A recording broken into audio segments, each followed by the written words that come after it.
गोवर्धन मतलब गाय का वर्धन। भगवान कृष्ण ये कहना चाहते हैं कि गोवर्धन को हाथ में लेकर ये संकेत है कि गाय जिस भूमि पर चारण करती है, चरती है, रहती है, उस भूमि का अतिक्रमण ना कर लेना, कब्जा ना कर लेना, उसे पलकों पे रखना, उंगली पे रखना, पहला। दूसरा, गोवर्धन, हे दुनिया वालों, मैं गोवर्धन धारी हूँ, मैं गाय का वर्धन करता हूँ, मैं गाय की सेवा करता हूँ भगवान होकर। तो तुम इंसानों, तुम तो गाय का वर्धन करना, तुम तो गाय की सेवा करना, इसलिए गोवर्धन उठाया था। अब आप लोग गोवर्धन भगवान की पूजा तो करते हैं, आप लोग पत्थर के नंदी को तो पानी डालते हैं। नंदी, शंकर जी के मंदिर में जाओ तो पत्थर का नंदी होता है, नंदी को पानी पिला रहे, लेकिन सही का नंदी बेचारा पॉलीथिन खा के मर रहा। सही का असली नंदी परेशान है, पत्थर के नंदी को पानी दिया जा रहा। ठीक है, वो भी प्रतीक है पत्थर का नंदी, लेकिन जो सच्ची का नंदी है, अब आप लोगों के सबके घरों में चांदी की गाय होगी। आप लोग घर में मंदिर में रखते हो ना गाय, चांदी की गाय लगभग सबके घर होगी, या पीतल की होगी, या अन्य धातुओं की हो सकती है। सबके घर में गाय की पूजा होती है। आप सब लोगों के मंदिर में चाहे तस्वीर के रूप में, धातु के रूप में गाय का प्रतीक सबके घर होगा। क्यों, ये बात सही है कि गलत है? लेकिन बताओ, तुम अपनी माता की पीतल की फोटो बनवाओ और माता की पीतल की आरती उतारो, वो सच्ची की माँ बोले बेटा पानी ला, है बुढ़िया बैठी रहे, हम तो तेरी आरती उतारे मेरी माता। अब माता, आप मैया, तुम्हारा बेटा तुम्हारी फोटो बनवाए और फोटो की करे पूजा और तुम्हें ना दे पानी, तुम खुश रहोगे? आज गैया के साथ यही हो रहा। गाय की, पीतल की, चांदी की गाय की फोटो की सबके घर पूजा हो रही है, पर असली गाय सड़क पर मर रही है, कोई उसकी तरफ देखने को तैयार नहीं। बड़ी बेटा, ये दास अनिरुद्ध आप सबके सहयोग और आशीर्वाद से गौरी गोपाल गौशाला में 400 गाय रहती है, 125 नंदी हैं गौरी गोपाल गौशाला। हम तो जितनी बन पड़ती, जितनी हमारी सामर्थ्य है, ईश्वर ने जितना योग बनाया हम तो उतनी करते हैं।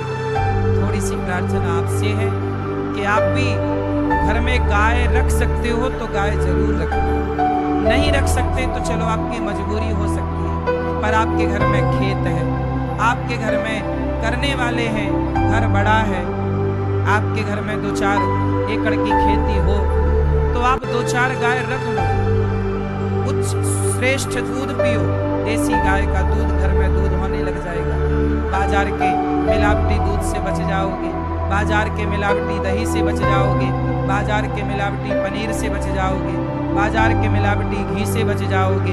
बाजार में जो प्रोडक्ट मिल रहा है क्या वो सही है, इसकी गारंटी है?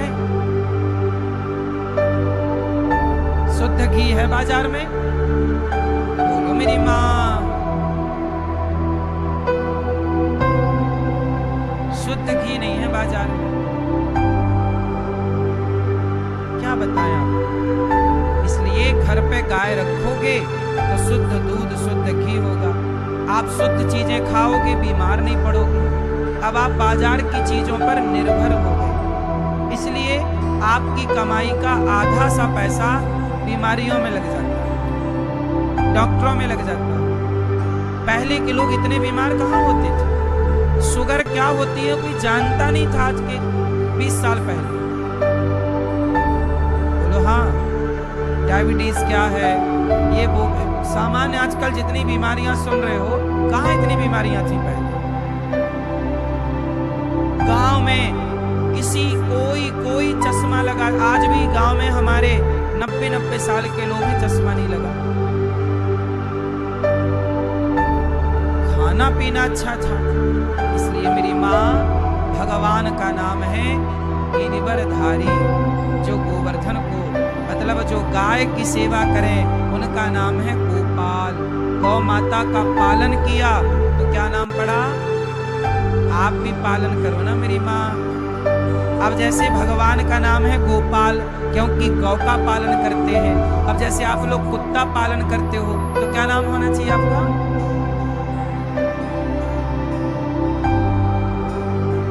कुत्ता पाल।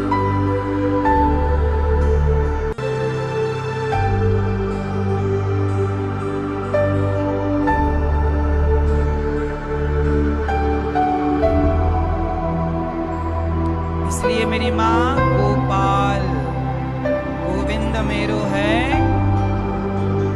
गोविंद मेरो है, गोपाल मेरो। इसलिए आप भी गाय की सेवा करिए। बताओ, आप चाहते हो कि गौ हत्या होती रहे? चाहते हो? कितने लोग चाहते हैं कि गौ हत्या बंद हो? चाहते हो? तो जब नेताजी आपसे वोट मांगने आए तो बोल दिया करो, नेताजी गौ हत्या बंद कराओगे तो हम आपको वोट देंगे।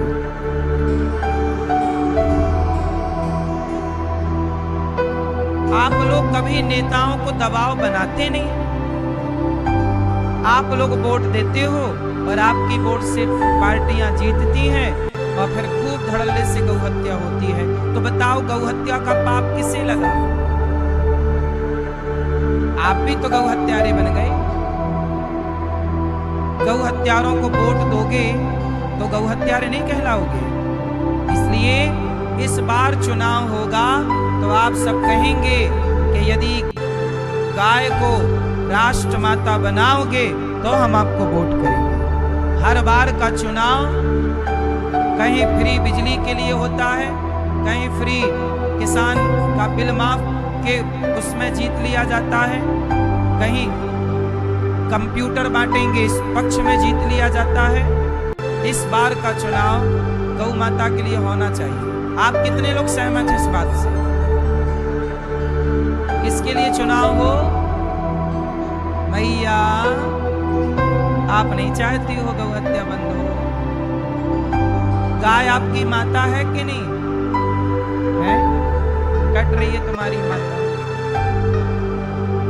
इसलिए मेरी माँ, गाय को राष्ट्र माता का, राज्य माता का दर्जा होना चाहिए। करोड़ों हिंदुओं की आस्था गाय पर है और गाय की सेवा करने वाले हिंदुओं के सामने गौ हत्या हो रही है। क्या बिगाड़ा है गाय ने? इसलिए गाय की पीड़ा हम सबको समझनी चाहिए। जिस देश में गाय खुशहाल है वह देश ही देश है, वह देश ही पूज्य है। भगवान ने गिरिराज जी को स्थापित किया, आज सुंदर बांसुरी बजाई।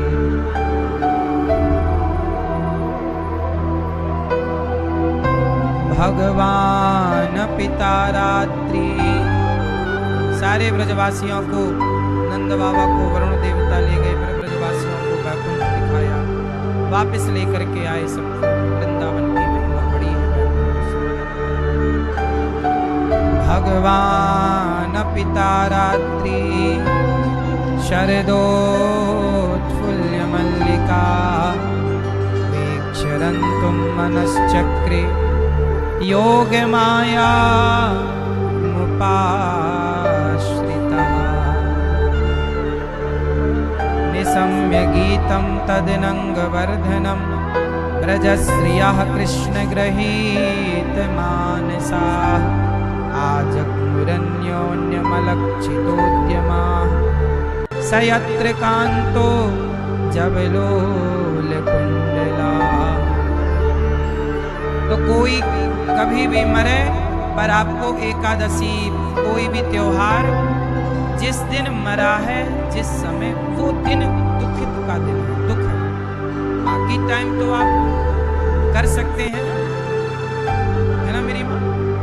पूजा करिए, बाकी समय व्रत करिए, उपवास करिए। जिसे मरना था उसे कोई रोक नहीं सकता। पुण्य तिथियां, उत्तम तिथियां हैं, उन तिथियों को तो पावन माना भगवान श्री कृष्ण आज यमुना के तट पर बांसुरी बजा रहे हैं। सारी गोपियां दौड़ रही हैं, सबको बुलाया, सखी आओ, राधा, ललिता, विशाखा, चंपकलता, तुंग देवी, सब आओ, सबको बुलाया।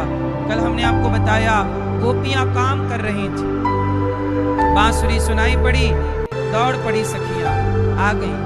भगवान ने कहा देवियों क्यों आई हो, जाओ अपने पतियों के पास। पति, भगवान यहां पर कहते हैं कि पति कैसा भी हो,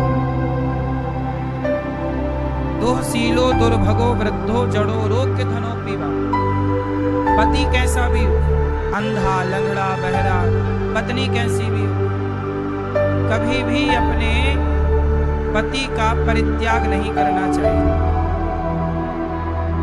और कभी भी पुरुष को अपनी पत्नी का परित्याग नहीं करना चाहिए।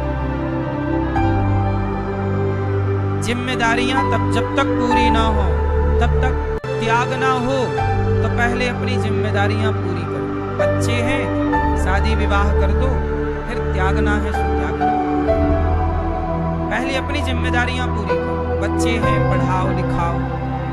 अब कुछ लोग बच्चे पैदा कर लिए और फिर अपना परिवार छोड़ देते, कुछ स्त्रियां, कुछ पुरुष।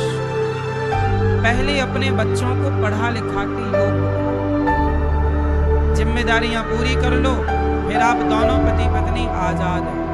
ईश्वर का चिंतन करिए, आत्मसमर्पण भगवान में करिए, और फिर आपका मन है छोड़ने का संसार को, गृहस्थ को। क्योंकि 50 साल के बाद तो 4 आश्रम होते हैं ना, 25 साल का ब्रह्मचर्य, 25 साल का गृहस्थ, गृहस्थ के बाद कौन सा आश्रम आता है, वानप्रस्थ, फिर संन्यास। 50 साल के बाद उम्र क्या बोलती है, 51, जाओ वन। नहीं, इसका मतलब कि आप घर छोड़ के चले जाए। घर में रहिए पर भोगी बनकर नहीं, योगी बनकर के रहिए, भक्त बन के रहिए, आसक्त होकर नहीं, भक्त बन के रहिए। यदि नहीं बने भक्त, नहीं लगाए मन भगवान में, तो क्या होगा, एक 60 आदमी 60 आ जाता है। एक 60, हम नहीं कह रहे, आयु कह रही, 62, 63, 64, 60 आ गया ना। 60 मतलब लोग नहीं कहते 60 आ गए, बोलो हाँ।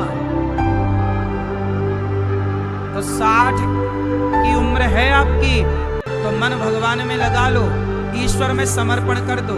जिम्मेदारी पूरी हो गई, नहीं हुई तो जिम्मेदारियां भी पूरी करते रहो, और धीरे धीरे चित्त को भगवान से जोड़ते रहो। भगवान में सही वक्त में समय नहीं, सब सही समय पर मन को भगवान से नहीं जोड़ा तो आदमी सठिया ही जाता है। ये बात सही है कि गलत है? फिर और यदि 70 तक ना समझे, 60 के 59, अब सुनो, फिर आएगा 70। 70 के बाद शरीर इतना कमजोर हो जाता है, 71, तड़ तड़ करके हड्डियां टूटने लगती हैं, और कमजोर नहीं पड़ती। 70 के बाद शरीर कमजोर, हड्डी टूट गई, जरा सा बाथरूम में गिरे, हड्डी टूट, फ्रैक्चर, तड़ तड़ 71, 72, 73, 74, ये सब तड़तड़ाने का टाइम चल रहा है। और फिर थोड़ा और रह गए, इसलिए बेहतर ब्रह्मचर्य का पालन करो, खान पान ठीक करो। दूध दही खाओगे तो हड्डियां कमजोर नहीं पड़ेंगी, पिज्जा बर्गर खाओगे तो बढ़ ही जाएंगे। और यदि अब 70 का टाइम पूरा हुआ, अब आया 80, 80 में और कमजोर, 81, 82, 83, बड़ी ठंडी लग रही है। इसलिए देखा 80 वाले लोग गर्मियों में भी स्वेटर पहने घूमते हैं, देखा करें ध्यान से। 80 वाले लोग गर्मियों में भी स्वेटर पहने घूम रहे हैं, क्यों? 81 चल ही, उम्र ही चल रही है, वो सीजन चल रहा है ना। ये मत कहो कि सर्दी जनवरी में आती है, दिसंबर में नहीं, 80 के बाद सर्दी आती है। के बाद सर्दी आती है, 81, 82, 83, सर्दी। अधिकांश बूढ़े कब जाते हैं? सर्दियों। सर्दी ठंडी महारानी क्या बोलती है जानते हो? ठंडी बोलती है बच्चों से बोलेंगे नहीं, जवान हमारे भाई। मैया सो गई मेरी माँ। आपका कौन सा चल रहा है सीजन? 65 को हम छोड़ेंगे नहीं, चाहे ओढ़े फिरे रजाई। सर्दी बूढ़ों को ज्यादा परेशान करती है। बोलो हाँ, काश चली जाए। 90 के बाद सम्मान कम हो जाता है। 90, 91,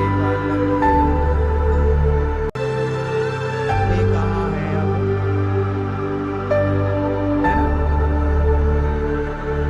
उम्र बढ़ती है और टाइम से, अच्छा टाइम से मरना भी जरूरी है। ज्यादा 100, अब देख कुछ लोग होते हैं 100 साल तक नहीं मरते। अच्छा, यदि आपके हाथ पांव चल रहे हैं, आप स्वस्थ हैं, तो आप 200 साल जियो, अच्छी बात है।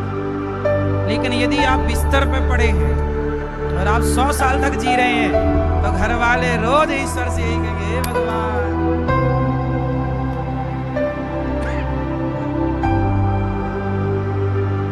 बहु जीना बहु जोतना, क्यों ना मुसीबत हो। ये पुरानी कहावत। बहुत जीना भी अच्छा नहीं है। बोलो हाँ, बहुत जीना। कितना जीना चाहिए? क्यों मेरी माँ, कितनी उम्र होनी चाहिए आपके हिसाब से? कितना जीना चाहिए? कितने साल? 150 साल? कितना? कितना?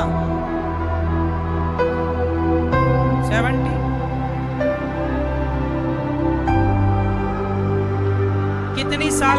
कितने साल जीना चाहिए?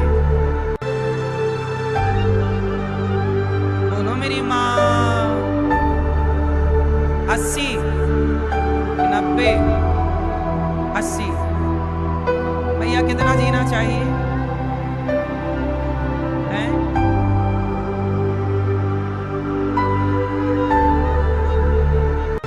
सुनो, आप लोगों के हिसाब से 80 जीना चाहिए, आप लोगों के हिसाब से अपनी 35। मेरी 35 साल की आयु है और मैंने अपने 35 साल की आयु में वो सब कुछ कर लिया जो एक इंसान को जन्म लेके करना चाहिए। अब मुझे लगता है कि जिसके लिए मैं धरती में आया, मेरा कार्य पूरा हो चुका है। वृद्ध माओं की सेवा। इस संसार में आप लोग आए किसके लिए? ये दास अनिरुद्ध ने इस धरती पे आके क्या किया? सेवा की। हजारों भक्त भोजन करते हैं गौरी गोपाल। वृद्ध माओं की सेवा होती है, 150 बच्चे पढ़ते हैं, गाय की सेवा होती है। और मुझे आप लोगों को भगवान की कथा सुनाने का ईश्वर ने मौका दिया। मैं चाहता हूं कि मैंने जो जो किया, आप देखो मैंने गुरुकुल खोला, बच्चों को निःशुल्क पढ़ाया, तो ये आपके लिए प्रेरणा है कि आप भी ये काम से तो समाज को करके दिखाने का था कि समाज में रहकर भी, ईमानदारी से चलकर भी, सच्चाई अच्छाई के रास्ते में रहकर भी समाज की सेवा हो सकती है, अपना गुजारा हो सकता है। ये दिखाना था आपको, बताना था, और ये काम मैंने 35 साल की उम्र में पूरा कर दिया। अब बताओ मेरे जीवन में मेरा जन्म लेना सार्थक हुआ कि नहीं? तो बताइए मेरी उम्र कितनी होनी चाहिए? मेरी उम्र कितनी होनी चाहिए? बहुत है, 35 बहुत है। इस 35 साल में जो मुझे करना था वो मैंने कर लिया। अब मुझे ईश्वर से ये बिल्कुल कामना नहीं है कि आप मुझे एक भी साल दीजिए। क्योंकि जो मुझे करना था वो मैंने कर लिया। अब जो बची सांसें हैं वो ईश्वर आपकी सांसें आपके स्मरण में, आपके चरणों में समर्पित है। जो मेरा जन्म लेने का उद्देश्य था वो मैंने पूरा किया। मैंने इस उम्र में किसी का दिल नहीं दुखाया, किसी को मैंने गाली नहीं दी, किसी को मैंने गला नहीं काटा, किसी के साथ चोरी नहीं की, किसी के साथ मैंने कुछ गलत व्यवहार नहीं किया। इस उम्र में जितना मुझे अच्छा करना था वो मैंने किया। अब आदमी 60 साल भी जिए और अपने बाप की सेवा ना करे, माँ की सेवा ना करे, तो 60 साल जी के भी तुमने किया क्या? तुम 70 साल जिए पर अपने एक माँ की सेवा ना की। तुम अपने बच्चों को भी बाप से पैसे मांग मांग के पढ़ाए, सेल्फ डिपेंड ना बन पाए। और ये दास अनिरुद्ध 150 बच्चों को 35 साल की और 35 साल तो मेरी उम्र आज है। गौरी गोपाल गुरुकुल की स्थापना आज से 3 साल पहले, तो आज 3 साल पहले मेरी उम्र क्या रही होगी? तब से गौरी गोपाल में बच्चे पढ़ रहे हैं। और जब मैं 24 साल का था तब से गरीब परिवार की बेटियों का और वृद्ध माओं की सेवा कर रहा हूं। जब मैं 24 साल का था, अब तो मैं 35 साल का। तो मैंने अपने जीवन में इतनी उम्र में, स्वामी विवेकानंद जी इस धरती पर कितने साल रहे? एक कम 40, 39 ईयर। आद्य शंकराचार्य जी कितने साल रहे? 29, 29। आद्य शंकराचार्य जी उम्र कितनी है ये मायने नहीं रखती, आपने इस उम्र में कम से कम उम्र में काम कितना अधिक से अधिक किया, समाज को सिखाया कितना, करके कितना बताया, क्या मैसेज दिया। आप देखो, मरोगे आप भी और मरूंगा मैं भी, लेकिन मैं तैयार हूं अभी से कि प्रभु मेरा हो गया काम पूरा, अब आप जब आपका मन पड़े बुला लेना, तैयार है बंदा। कुछ लोग रोते हैं, भगवान हमारे ये दिक्कत, कर लो ना मेहनत, जी खोल के लगा लो ना दिमाग, कर लो अच्छे काम और फिर तैयार रहो, जियो भी बिंदास और मरो भी बिंदास। रो रो के क्यों मरना है, अच्छे से मरेंगे। क्यों भैया, कैसे मरना चाहिए? पूरा काम कर लो ना। इसलिए मुझे लगता है कि 50 साल की उम्र भी बहुत है, 60 साल की तो बहुत ही है। झांसी की रानी कितने साल में मर गई बताओ जरा, मैं ये बताओ। 23 झांसी की रानी जब अंग्रेजों से लड़ी तब क्या उम्र थी? 23 साल की लड़की। आज 23 साल की लड़की कहाँ है, क्या सोच रही है? और 23 साल की उम्र में वो देश के लिए शहीद हो गई। तो व्यक्ति उम्र से बड़ा नहीं होता, व्यक्ति अपने श्रेष्ठ विचारों से बड़ा होता है। आप 100 साल जिएंगे तो आप बड़े हैं, ऐसा नहीं है। कुछ लोग 10 साल की उम्र में भी इतिहास रच जाते हैं। कुछ लोग ऐसे हैं जो 25 साल में भी इतिहास रच गए। मंगल पांडे को फांसी दी तब क्या उम्र थी? जरूरी नहीं है कि मैं 70 साल में क्यों जीऊं 70 साल। जो मुझे करना था वो मैंने 35 में किया, और नहीं करने वाले 70 साल में भी क्या कर पाए? खा तो रहे हैं 70 साल में भी, खैनी खा रहे हैं, घिस रहे हैं तंबाकू। 70 साल के हैं तब पत्ते खेल रहे हैं। तो तुम पत्ते खेलने के लिए जन्म पाए हो? सिगरेट पी रहे हैं तो सिगरेट पी रहे हैं, सिगरेट तुम हो तो 50 साल के, सिगरेट पी रहे हो। तुमने पाई तो उम्र 70 साल की, जुआ खेल रहे हो, सिगरेट पी रहे हो, लड़ रहे हो, क्या करोगे इतना जी के?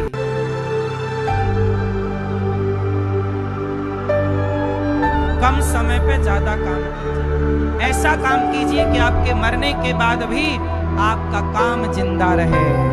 और काम जिंदा जिसका रहता है ना, उसी का नाम जिंदा रहता है।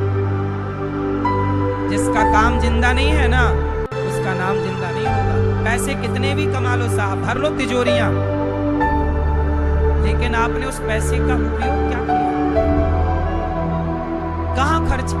अपने लिए कमाया, अपना खाया। ये काम तो कुत्ता भी करता है गली का। कुत्ती भी अपने बच्चों का पेट भर रही है, चिड़िया भी भर रही है, सुअर भी भर रहा है। अपने बच्चों के लिए ही करना है तो सब कर ही रहे, चिड़िया, पशु पक्षी। लेकिन हमारा जन्म समाज की सेवा के लिए, हम राष्ट्र के लिए क्या कर रहे हैं, हम देश के लिए क्या कर रहे हैं, हमारा देश में क्या योग, आप बताइए। ये दास अनिरुद्ध का इस पूरे भारतवर्ष में कुछ परसेंट, 1% नहीं तो 1 का आधा, आधे का भी आधा परसेंट तो इस देश में हिस्सा होगा समाज को सही दिशा देने के लिए, समाज को सिखाने के लिए, समझाने के लिए। मैं आपसे पूछता हूं कि आपका क्या योगदान है इस देश के लिए? यूं तो पेट भर के खाए और सो गए पांव पसार के, ये कोई योगदान है? आए, जिए, शादी ब्याह करे और बच्चे पैदा किए और तुम्हारा एक बेटा, वो बाप को तुम्हें बड़ा होके तुम्हारा बेटा मार रहा है, तुम्हारा बेटा तुम्हें बड़ा होके गिलास भर पानी नहीं दे रहा, तो तुम्हारा जन्म लेना, तुम्हारा मरना दोनों ही तो व्यर्थ हो गए। तुम्हारी चिता पे जो लकड़ियां जलाई गई वो लकड़ियां भी बर्बाद हो गई, क्योंकि तुमने जीवन में कुछ किया ही नहीं। इसलिए कहता हूं, जियो, बिंदास जियो, मरने से पहले कुछ करो। क्या करोगे? समाज के लिए कुछ करके दिखाओ।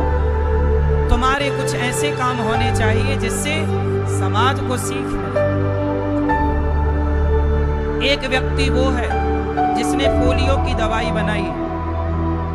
हमारे देश में पोलियो बहुत था, बच्चे पैदा होते थे, पोलियो रहता था, हाथ काम नहीं करता, पांव काम घिसटते थे। किसी डॉक्टर ने पोलियो की दवाई बनाई और पोलियो की दवाई बना के उन्होंने पूरे दुनिया से पोलियो को समाप्त कर दिया। अब बताओ, उनका योगदान इस सृष्टि के लिए है कि नहीं? ऐसे वो डॉक्टर थे, उन्होंने पोलियो की दवाई दी। आज भी बहुत सारे डॉक्टर हैं जो मुर्दे को भर्ती कर लेते हैं कि भाई साहब 2 दिन रहोगे, लाओ 20,000 रुपए, लाओ अब जाओ, मर गया। ऐसे भी डॉक्टर हैं जो मुर्दे को भर्ती कर लेते हैं। तो मैं आपसे ये पूछना चाहता हूं कि संसार में आप आए हैं, आपका उद्देश्य क्या है? समाज को आपने दिया क्या? 70 साल आप जिए, मुझे दो जरा 70 साल का हिसाब, और मैं आपको अपने 35 साल का हिसाब देता हूं। मैं आपको अपने 35 साल की उम्र का हिसाब देता हूं कि 35 साल में ये दास ने क्या क्या किया। 310 माताएं गौरी गोपाल में सुखपूर्वक रहती हैं। दवाई चाहे माओ को 1 रुपए की लगे या 10 लाख की, सारी दवाई फ्री में ये दास आपसे भिक्षा मांग मांग के लाकर माओ की दवाई कराता है। जिनके अपने बेटे निकाल देते उनकी सेवा। 150 बच्चे गौरी गोपाल में पढ़ रहे हैं, ऑन रिकॉर्ड जाके चेक कर लो। आपने किसके बच्चे को पढ़ाया? क्यों नहीं पढ़ाया? यदि ईश्वर ने योग बनाया था तो किसी बच्चे को तो गोद लेके पढ़ा लेते कि तू पढ़ने में होशियार है, मैं तुझे अपनी तरफ से पढ़ाऊंगी या पढ़ाऊंगा। तेरी बेटी गरीब है, मेरे गांव में गरीब लोग रहते हैं, मैं अपने गांव में भीख मांगा करता था, घर घर जाके। एक टाइम ऐसा था, मैं अपने गांव में देखता हूं कि मेरे गांव में बड़े गरीब लोग हैं। एक बार क्या हुआ, मेरे आंखों के सामने घटना घट गई मेरे गांव में। उस समय में भीख मांगता था गांव, पर मैं कुछ कर नहीं सकता था, तो मैं केवल देख सकता था, तो मैं दर्शक था। तो मैंने क्या देखा, वो घटना आपको सुनाता हूं। मेरे गांव के एक व्यक्ति थे, मजदूरी करते थे, उनकी बेटी हो गई 18 साल की। तो उन्होंने गांव के एक बड़े आदमी के पास आकर कहा कि भैया बेटी का ब्याह करना है, हमें 5,000 रुपये उधार दो। उस जमाने की बात है जब मैं लगभग 12-13 साल का रहा हूं, ये तब की बात है। 5,000 रुपये तब बड़ा ही था। भैया 5,000 दे दो, बेटी का विवाह। तो सेठ पैसे वाले ने कहा, अच्छा मैं भी वहीं बैठा था, मैं बच्चा था। अच्छा मुझे बचपन से आदत थी बड़ों के साथ बैठने की। मैं बचपन में बच्चों के साथ नहीं बैठता था, क्योंकि बच्चों के साथ बैठूंगा तो बच्चों की बातें होंगी, लेकिन बड़ों के साथ बैठेंगे तो बड़ों वाला ज्ञान खोपड़ी में आएगा। जिसके साथ आप बैठते हैं ना, उस तरह का ज्ञान पाते हैं आप। इसलिए आपका बैठना उठना किनके साथ? शराब शराबियों के साथ बैठना उठना हो जाएगा, बर्बाद हो जाएगा। गलत व्यक्ति के साथ बैठना उठना होगा, बर्बाद। आप किसके साथ बैठते हैं? कैकेयी माता मंत्रा के साथ बैठने लगते हैं।